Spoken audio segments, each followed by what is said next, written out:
les personnes noires ont tendance à développer des cancers du sein plus tôt, plus compliqués et elles ont plus de chances de mourir. Donc, au lieu d'attendre 50 ans, à partir de 30 ans,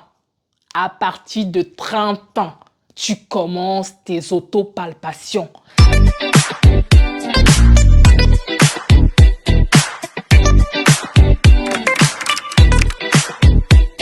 D'après l'Institut national du cancer en France, une femme sur 8 aura le cancer du sein.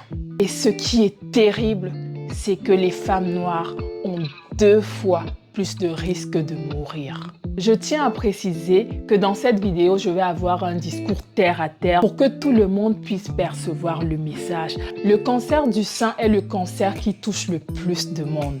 C'est-à-dire que quand vous prenez tous les cancers qui existent, celui qui vient en tête, c'est le cancer du sein. Et moi, ce qui m'a fait réfléchir, c'est que la population noire, non seulement elle développe des formes de cancer plus graves, 20 à 30% que les autres populations, et deuxièmement, elles ont 42% de risque en plus des autres d'en mourir. C'est grave. Ça veut dire qu'on ne s'écoute pas assez. Il faut savoir que quand un cancer du sein apparaît dans ton corps, il y a des changements qui s'opèrent.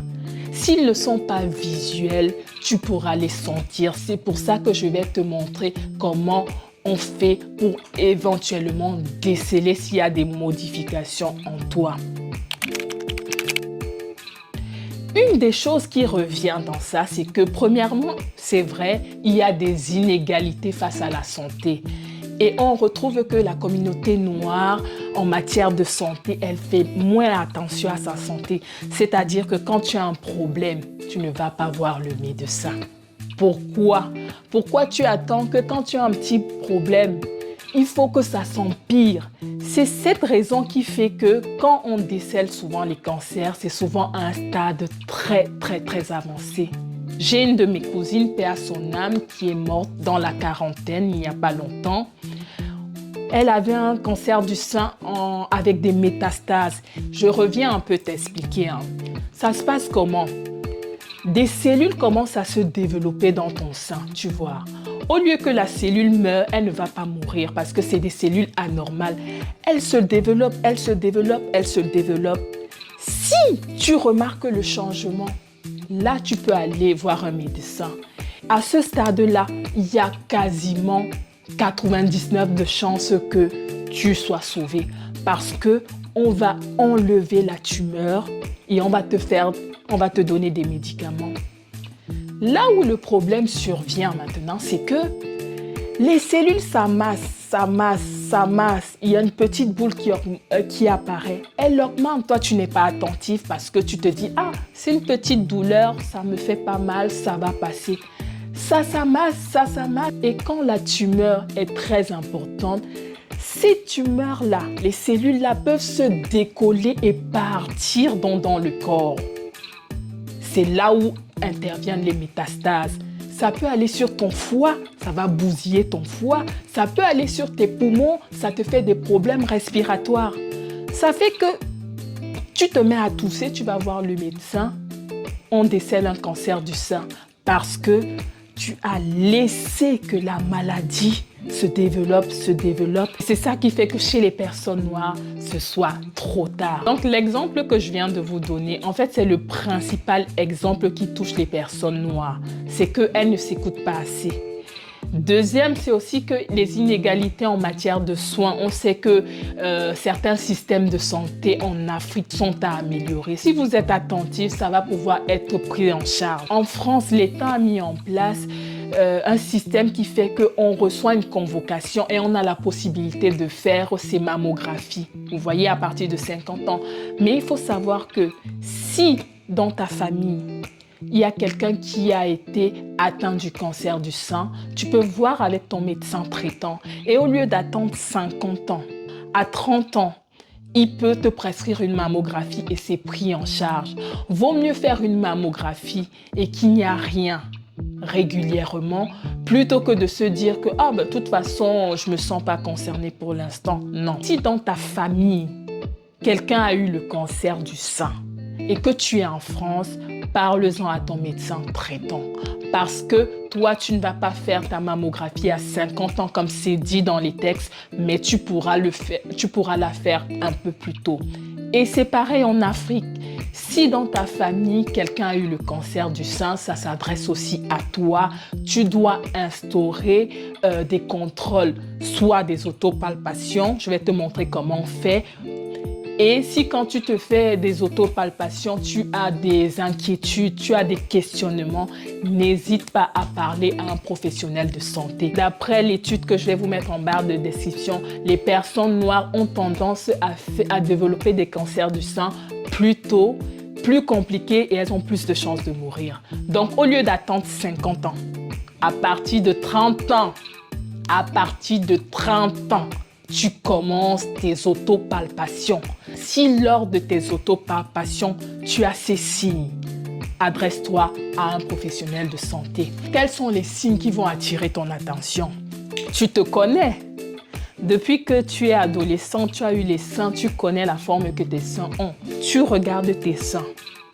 Normalement, il y a toujours un qui est un peu plus gros que l'autre. Ce n'est pas de ça qu'on parle. On te parle, tu observes devant le miroir. C'est très important, l'autopalpation se fait toujours devant le miroir. S'il y a une rougeur, tu t'inquiètes. S'il y a une cicatrice bizarre que tu n'as pas vue, que tu vois apparaître, tu t'inquiètes. Si tu vois que c'est un peu dur, un peu comme un abcès, tu t'inquiètes. Si tu vois qu'au niveau du téton, la forme n'est pas comme ça a souvent l'habitude d'être. Tu sais, souvent sur le téton, au niveau du téton, je vais essayer de te mettre une image. Il y a souvent des petits points qui sortent un petit peu là. Ça, c'est normal. Si c'est chaud, tu t'inquiètes. Si la peau de tes seins est un peu en forme de peau d'orange, ça aussi, tu t'inquiètes. Si tu ne vois pas tout ça, on va passer à la deuxième phase qui est l'autopalpation. Tu vas te référer à ton téton. Voilà, tu te mets là, face à ton téton et tu vas partir de là, des cervicales. Tu vas partir de là, des cervicales et ici, là, il sera question de toucher. Avec tes 3 doigts, de toucher. Quand tu touches, c'est parce que tu cherches quelque chose. Tu vois, non? Tu cherches. Est-ce qu'il y a une boule? Il faut savoir que habituellement, le cancer, c'est dur. C'est un peu comme si tu avais un caillou sous la chair. Donc, tu fais l'autopalpation. S'il y a une douleur, tu consultes. Tu fais bien attention en dessous du sein. Tu touches. Une fois que tu as fini au niveau du sein, tu viens au niveau des aisselles. Pareil, parce que là, on a des ganglions et comme je vous expliquais, ça commence sur le sein. Mais si tu laisses, il y a des chances que ça irradie vers les aisselles, vers les organes. Donc, tu touches au niveau des ganglions, normalement, si tu as une douleur, ça doit t'alerter. Si c'est gonflé, ça doit t'alerter. Bref, tu sauras quand il y a un changement et si on est attentif, on sait. Donc, je compte sur toi pour faire tes autopalpations. Ça sauve des vies. Ça sauve beaucoup de vies. Concernant les traitements, il y a la chirurgie. La chirurgie, c'est quand peut-être au début, on décèle un cancer, on vient pour enlever la partie. Tac!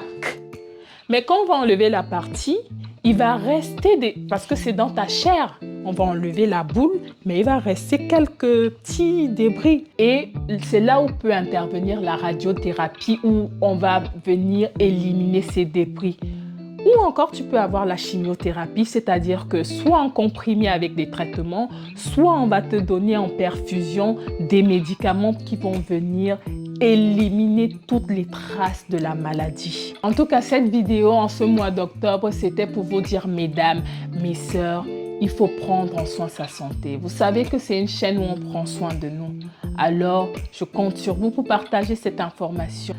Beaucoup de courage à celles qui sont passées ou celles qui passent par cette épreuve.